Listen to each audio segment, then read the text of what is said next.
जय जिनेंद्र। आज हम एनसीईआरटी 12th अध्याय 5 में इस बात का अध्ययन करेंगे कि राजस्व घाटा और राजकोषीय घाटा में क्या संबंध है, relationship between revenue deficit and fiscal deficit. देखिए, राजस्व घाटा क्या होता है कि सरकार की जो राजस्व आय होती है, मतलब सरकार को जो टैक्स से आय होती है, GST, custom duty, union excise, income tax, corporation tax, इन सब से सरकार को जो इनकम होती है वो क्या कहलाता है, राजस्व आय। अब राजस्व व्यय क्या होते हैं, जैसे मान लीजिए कि कॉस्ट ऑफ लेबर, आपने कंपनी में कोई लेबर लगाया, उसको जो भुगतान किया तो वो राजस्व व्यय होगा क्योंकि वो अल्प अवधि का व्यय होगा। ऐसे आपने रेंट का पेमेंट किया, किराया चुकाया, तो वो भी क्या होगा, राजस्व व्यय, क्योंकि वह अल्प अवधि का व्यय होगा। फिर राजकोषीय घाटा क्या होता है, राजकोषीय घाटा कुल आय और कुल व्यय के बीच में अंतर बताता है। कुल आय का मतलब होता है रेवेन्यू रिसिप्ट और non revenue receipt. Revenue receipt यानी राजस्व आय और नॉन रेवेन्यू रिसिप्ट मीन्स गैर राजस्व आय। अब रेवेन्यू रिसिप्ट जो होती हैं उसमें करों से आय शामिल होती है और नॉन रेवेन्यू रिसिप्ट जो होती हैं उसमें गैर कर आय, जैसे इंटरेस्ट मिल गया, एक्सटर्नल ग्रांट मिल गई, मतलब केंद्र सरकार राज्य सरकारों को जो अनुदान देती है, सरकार यदि कोई पब्लिक सेक्टर अंडरटेकिंग चला रही है, कोई सार्वजनिक उद्यम चला रही है, तो उससे डिविडेंड मिलेगा, प्रॉफिट मिलेगा, वो सभी नॉन टैक्स रेवेन्यू में आएगा।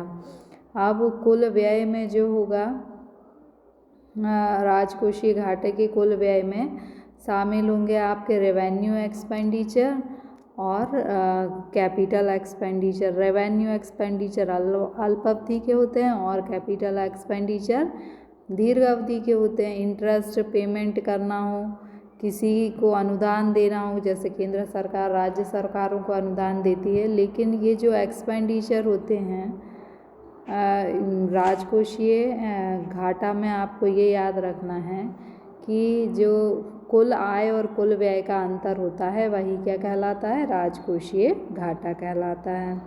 अब राजकोषीय घाटा और राजस्व घाटे में क्या संबंध है वह हम देखते हैं।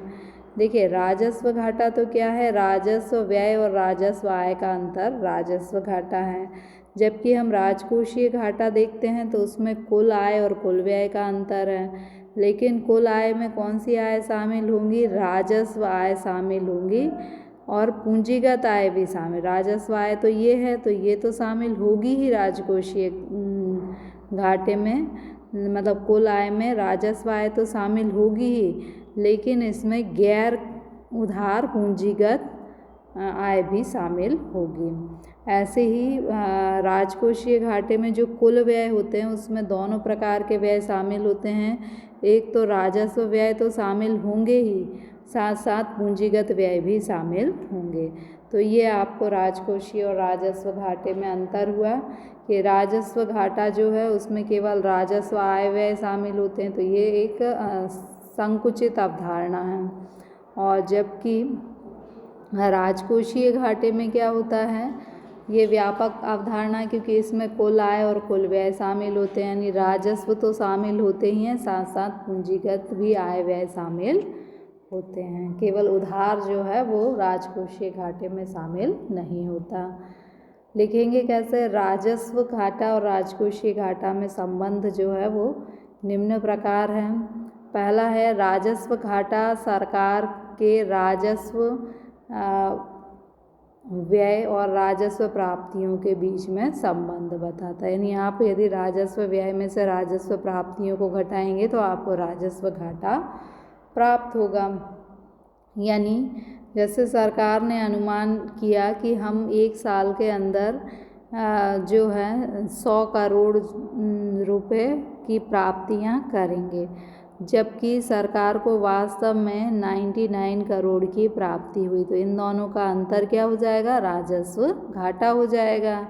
अब राजकोषीय घाटा क्या होता है कि इसमें भी घाटा तो हमेशा व्यय का अंतर होता है, घाटा मतलब आय और व्यय का अंतर, तो ये कुल आय और कुल व्यय का अंतर जो होता है वो राजकोषीय घाटा कहलाता है। कुल व्यय में क्या शामिल होता है, राजस्व और पूंजीगत व्यय, और कुल आय में क्या शामिल होता है, राजस्व प्राप्तियाँ और उधार को छोड़कर सभी पूंजीगत प्राप्तियाँ। ये उधार को छोड़कर अपन को याद रखना है।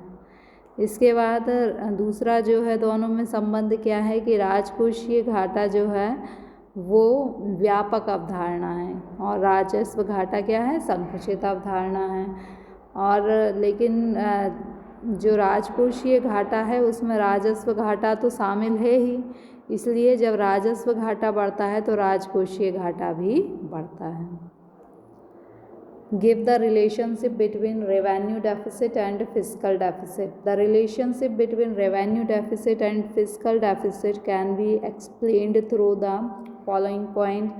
Revenue deficit is difference between government revenue expenditure and government receipt. Means revenue expenditure जो है वो किसका डिफरेंस है, रेवेन्यू एक्सपेंडिचर और रेवेन्यू रिसीप्ट का डिफरेंस क्या कहलाता है, रेवेन्यू डेफिसिट। जबकि फिस्कल डेफिसिट क्या कहलाता है, टोटल एक्सपेंडिचर, चाहे वो रेवेन्यू हो या कैपिटल हो, उसमें से हम टोटल रिसीप्ट को माइनस कर दें, मीन्स रेवेन्यू और कैपिटल रिसीप्ट को माइनस कर दें, लेकिन बोरोइंग को क्या करेंगे, छोड़ देंगे, तो हमें क्या मिल जाएगा, fiscal deficit. Means fiscal deficit जो है वो ब्रॉड टर्म है और रेवेन्यू डेफिसिट जो है वो शॉर्टर टर्म है। फिस्कल डेफिसिट जो है रेवेन्यू डेफिसिट पर डिपेंड करता है। मीन्स यदि रेवेन्यू डेफिसिट इंक्रीज़ होता है तो उसी प्रोपोर्शन में फिस्कल डेफिसिट भी इंक्रीज़ होगा। So okay, thank you.